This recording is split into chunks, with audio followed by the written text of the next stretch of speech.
بسم الله الرحمن الرحيم.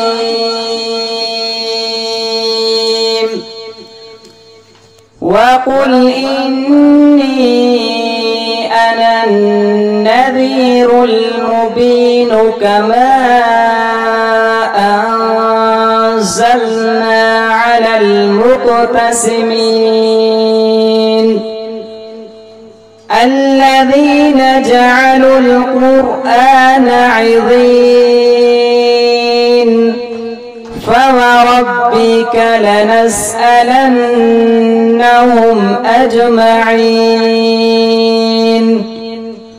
عما كانوا يعملون فاصدع بما تؤمر وأعرض عن المشركين إنا كفيناك المستهزئين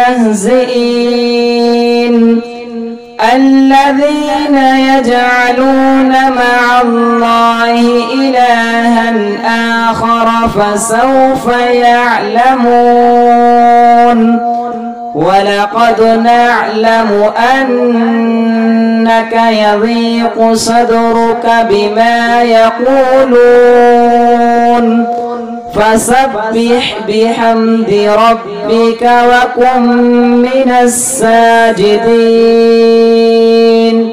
واعبد ربك حتى يأتيك اليقين. صدق الله العظيم.